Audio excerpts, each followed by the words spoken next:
25 پێنج ڕۆژی گیانی مناڵانی ون بووە. لەم ڕۆژەشدا کە سوکاری مناڵە ونبووەکانی هەڵەبجە هیوا خوازن خەمەکانیان بە کۆتا بگات و بە مناڵەکانیان شاد ببنەوە کە 29 ساڵە لە چاوەڕوانی ئەواندا ڕۆژگار تێپەڕێنن. دۆخی خێزانی مناڵمەکان زۆر خراپە، وەک گوتم تەقەلەدانی دەرگاکانمان بەوە تێگەین کە خەبەرێک لە مناڵی دۆزراوەکانمان بێ کە ئەمە چیرۆکی زۆر ناخۆشە. تەنها پێناسەیەکی کورتی کە سوکاری مناڵبووەکانی هەڵەبجەیە کە ئومێدەوارم ئەم چیرۆکە لە هیچ ماڵێکانە بێت چونکە چاوەڕوانی زۆر ناخۆشە، بەڵام ئومێدمان هەیە کە چاوەڕوانەکانمان بگا بە کۆتا و هەمومان مناڵەکانی خۆیان شاد بینەوە.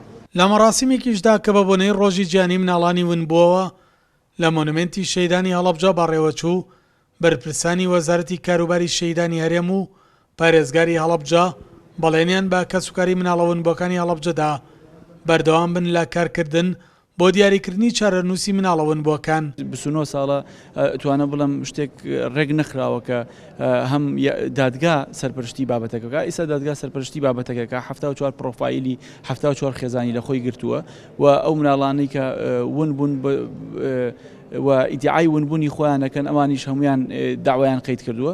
ماوەتۆ سەر ئەوەی کە قۆناغی وەڵامدانەوەی دادگا بۆ قەرار بە تەحویلی کەیسەکە بۆ سنتەرێکی جیهانی فەحسی DNA بکە لە هەر وڵاتێکی پێشکەوتووە ئەو عەقدە جێبەجێکرا ڕەوڕەوەی پشکنینەکان دەست پێکات و بە کۆتا ئاگات. ئالان تۆفیق ئێستا نوێنەری پارێزگای هەڵەبجەیە بۆ دۆزینەوەی مناڵە ونبووەکانی شارەکەی لە وڵاتی کۆماری ئیسلامی ئێراندا، بەڵام ئاماژە بەوە کات بەهۆی دابەشکردنی مناڵانی هەڵەبجە بەسەر شارەکاندا کەمێ سەختە دیاریکردنی چارەنووسی ئەو مناڵانە. زۆربیان لە ئێرانن، بەڵام نازانم لە ئەو کاتەی کە لە ئێرانە یانە دوای کیمیایەکە مناڵەکان زۆربیان لە کرماشان بوون.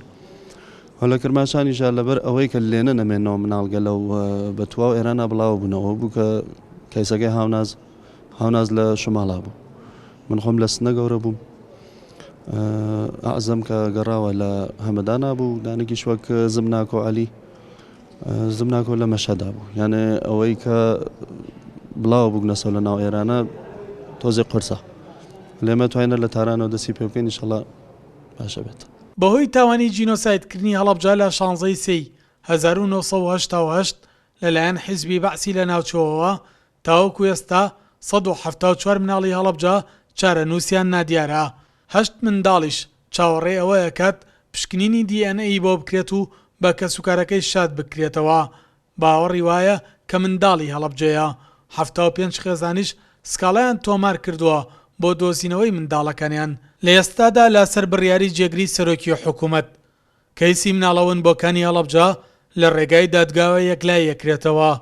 هاوکات ئەنجامدانی پشکنینی DNAش لە یەکێک لە سەنتەرە پزیشکیەکانی دەرەوەی وڵات ئەنجامەدرێت، بۆ ئەمەش بودجەیەکی تایبەت تەرخانەکرێت. سەلاح جەمیل، کورسات نیوز، هەڵەبجە.